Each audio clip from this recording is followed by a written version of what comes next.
मुंबई की entry point कहे जाने वाले 5 टोल नाके इस समय फिर से सुर्खियों में हैं, क्योंकि आदित्य ठाकरे ने सवाल खड़े कर दिए हैं कि खास तौर पर वेस्टर्न एक्सप्रेस हाईवे और ईस्टर्न एक्सप्रेस हाईवे पे जो टोल नाके हैं वो बीएमसी के तहत या तो दे दिए जाएं या उन टोल को बंद कर दिया जाए। वजह यह है कि एमएसआरडीसी यानी Maharashtra state road development corporation, जिसके अंतर्गत 31 फ्लाईओवर मुंबई की आती हैं, उनका मेंटेनेंस करने की जिम्मेदारी उस पार्टी के पास थी, उस कंपनी के पास थी।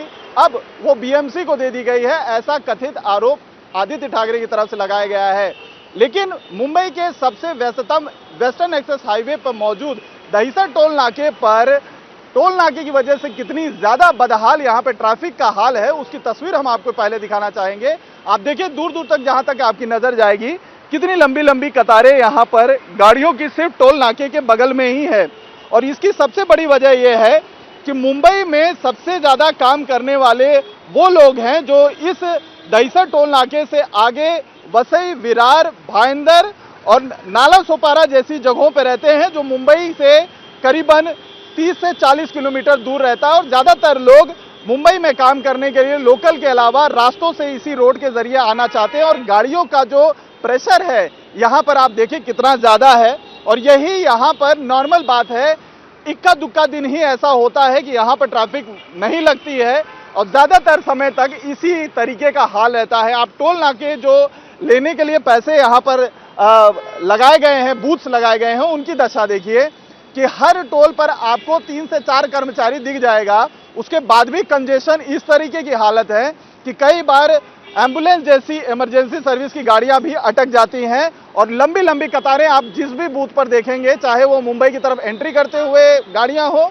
या निकलने वाली गाड़ियां हो, इसी तरीके की बदहाल तस्वीर देखने को मिलती है। और इसकी एक बहुत बड़ी वजह यह भी है कि दहिसर टोल नाके के पास की जो सड़क की हालात है उस पर भी जरा आप नजर देखिए कि जहां कहीं भी आप देखेंगे सड़क पर या तो खड्डे बने रहते हैं। ये अभी हाल फिलहाल में जो आप ताज़ा तस्वीर देख रहे हैं, ये कुछ ही दिन पहले यहाँ पर इसको भरा गया है। बरसात जब भी होती है मुंबई में तो इन टोल नाकों के पास, जिसमें से दहिसर टोल नाका जो सबसे व्यस्ततम और बदनाम है खड्डों और ट्रैफिक जाम के लिए, यहाँ पर सबसे बदहाल तस्वीर रहती है।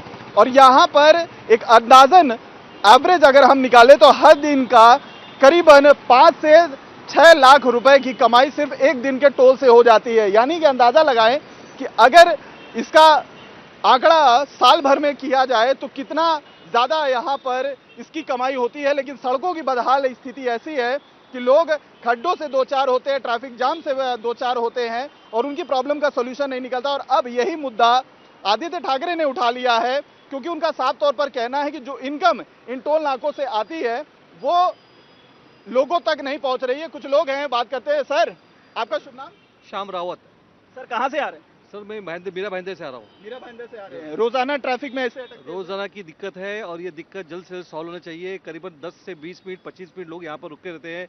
आने जाने का आवाक है। इमरजेंसी में अगर कोई आदमी व्यक्ति बीमार पड़ गया तो उसकी क्या हालत होगी, क्या दुर्दशा होगी, आप जानो। आप टोल देते हैं सर, तो क्या एक्सपेक्ट करते हैं? सबसे पहले टोल देते समय आपको क्या दिमाग में आती है, क्या सुविधा मिलती है? अगर हम टोल देते तो हमें एक फुल फ्लेज सुविधा मिलनी चाहिए। विद इन ए सेकेंड हम लोग यहाँ से निकलने चाहिए। यहाँ के गड्ढे नाले, यहाँ पर जिस तरह से जमीनी की हालत है, जहाँ पर वहाँ पर इंस्पेक्शन होता है, वो सब देखने लायक चीज़ है। तो इन चीज़ पर ध्यान देना चाहिए। तो देखिए इस तरीके की परेशानी से दो चार होना पड़ता है। और लोग भी यहाँ पर, चूंकि एक मेजर जंक्शन है तो शहर के अंदर से आने वाली गाड़ियां भी इस जंक्शन पे मिलती हैं और जो मीरा भाईंदर, वसई, विरार से आने वाली गाड़ियां हैं वो भी इसी जंक्शन पे मिलती है। और इसी तरीके का कंजेशन होता है, क्योंकि यहाँ पर ट्रैफिक पुलिस वाला भी आपको नहीं दिखाई देगा। तस्वीर में अगर आप देखें तो यहाँ पर कोई ट्रैफिक पुलिस वाला भी नहीं दिखाई देता। और चौंकाने वाली बात यह है कि पुलिस की बूथ यहाँ पर बनी हुई है, पुलिस की वैन यहाँ पर रोजाना खड़ी रहती थी, लेकिन आज यहाँ पर दिखाई नहीं दे रही और कोई भी पुलिस का कर्मचारी या ट्रैफिक वाला यहाँ पर नहीं दिखाई दे रहा है, जिसकी वजह से बदहाल यहाँ पर स्थिति बनी हुई है। टोल का जो आप लोगों से पैसा लिया जाता है उसके लेकर पहले मन में विचार क्या आता है, क्या एक्सपेक्ट करते हैं कि जब आप लोग टोल देते हैं? तो मेरा नाम नरेश मौर्य है, मैं रहने के लिए मुलुंड में हूँ। मेरा यहाँ का डेली आना जाना, मेरा कार बाइक डेली आता जाता है। बाइक तो 2-4 दिन में एक बार पंक्चर हो ही जाता है। और जो टोल जो लेते हैं इसका वजह क्या है, हम सरकार को पूछ रहे। पहली बात ये वजह क्यों टोल लेते हैं? तुम रोड हमको क्लियर देंगे, साफ देंगे, या कोई खड्डा नहीं रहेगा, कोई एक्सीडेंट नहीं हो पाएगा। बीच में कुछ 10 दिन पहले ऐसा है कि खड्डे में बाइक वाला गिर गया इधर, तो कोई उठाने टोल वाला नहीं आया, आम आदमी ने उठाया, उनको हॉस्पिटल लेके गए। ये टोल आप लेने की वजह क्या है? टोल के लिए तुम लोग क्या सुविधा दे सकते हैं हम लोग? हम जो टोल का पैसा भरते हैं तो हमको वैसी सर्विसेज दीजिए, रोड्स मेंटेन कीजिए। रोड्स का आप देख सकते हो, you can have a look on the roads, कितने बड़े बड़े पॉट होल्स है। अब उसको मेंटेन कौन करेगा? हम सड़क पे उतर के वो खड्डे भरना है कि जो टोल लेता है, जिसकी रिस्पॉन्सिबिलिटी है, उसने करना है। यू पे for something and you should get it in return, right? आखिर ये टोल का खेल है क्या? इस बारे में हमारे साथ बात करने के लिए वरिष्ठ आरटीआई एक्टिविस्ट अनिल गलगली जी हैं, उनसे बात करते हैं। अनिल जी, ये टोल का जो खेल है, ये मुंबई के लिए एक बहुत बड़ा सिरदर्द भी रहा है, राजनीति का एक बहुत बड़ा केंद्र भी रहा है। पहले एमएनएस इसके खिलाफ आवाज उठाती थी, बड़ा आंदोलन उन लोगों ने किया, अब आदित्य ठाकरे उठा रहे हैं।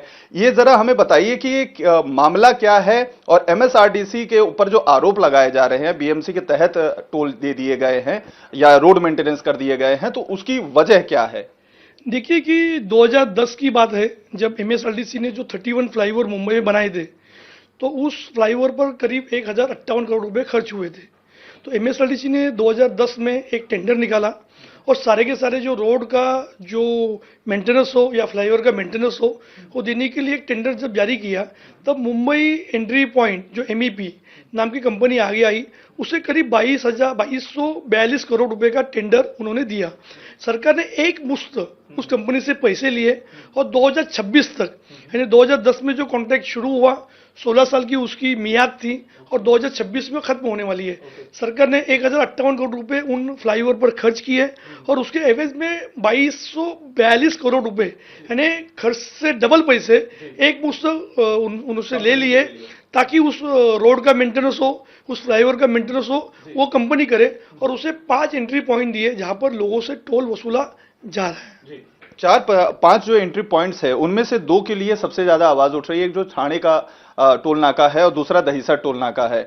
अभी जो बीएमसी को देने की जो जिम्मेदारी रोड की मेंटेनेंस की बात आदित्य ठाकरे कह रहे हैं, ये क्या हाल फिलहाल में हुआ है कि इससे पहले ही हो चुका है? और जो मांग उनकी है बीएमसी के तहत टोल नाके को दे दिया जाए, ये कितना जायज है? देखिए कि ये कोई नई बात नहीं है, पिछले कई सालों से, चाहे एमएमआरडी हो या महानगर पालिका हो, जब भी ईस्टर्न और वेस्टर्न एक्सप्रेस हाईवे के जो मरम्मत की बात हो, या वहाँ पर एफओपी बनाने की बात हो, या पर कोई फ्लाईओवर बनाने की बात हो, तो दोनों एजेंसियां संयुक्त रूप से काम करती है। हाल ही में जो विवाद चल रहा है कि महानगर पालिका मेंटेनेंस कर रही है, इसके पहले एमएमआरडी ने भी कई सारे जो वहाँ पर विज्ञापन के टेंडर अपने संस्था की तरफ से जारी किए थे। कहीं ना कहीं तो महानगर पालिका और एमएमआरडी मुनाफा भी कमा रही है, कई जब उनको खर्चा भी हो रहा है। मगर अगर हम देखेंगे कि एमएसआरडीसी ने जब 31 फ्लाईओवर उसके रोड के मेंटेनेंस का काम अगर उस कंपनी को दिया है, तो उस कंपनी को उसका खर्चा उठाना चाहिए। कहीं ना कहीं तो सरकार उन कंपनी को बचाने का काम कर रही है। दूसरी बात, जब टोल देने के पहले तो उसका रोड का मेंटेनेंस और उस फ्लाईओवर का मेंटेनेंस कौन कर रहा था, ये सबसे बड़ा सवाल है। तो एमएसआरडीसी ने उसके पहले 120 करोड़ रुपए उस फ्लाईओवर रोड के मेंटेनेंस के लिए खर्च किए हैं। यानी कहीं ना कहीं तो एजेंसियों का काम होता है, और जब एजेंसियां इस तरह का टेंडर जारी करती है, तो जो टेंडर मिलने वाली कंपनी का काम होता है वहाँ के रोड का मेंटेनेंस करे, वहाँ के फ्लाईओवर का मेंटेनेंस करे, तो निश्चित तौर पर कहीं ना कहीं तो सरकार को भी भूमिका स्पष्ट करनी चाहिए। आपको धंधा करना है, आपको व्यापारी बनना है, या आपको सेवा करना है? क्योंकि सरकार ने खुद वहां पर व्यापारी बनकर 1058 करोड़ के एवज में अगर डबल पैसे लेकर टोल का वसूली का काम एक कंपनी को दिया है, कहीं ना कहीं तो सरकार की भी गलती है। तो मुंबई को अगर टोल मुक्त होना है, तो अभी आने वाले 3 साल में 2026 में इसकी मियाद खत्म होने वाली है।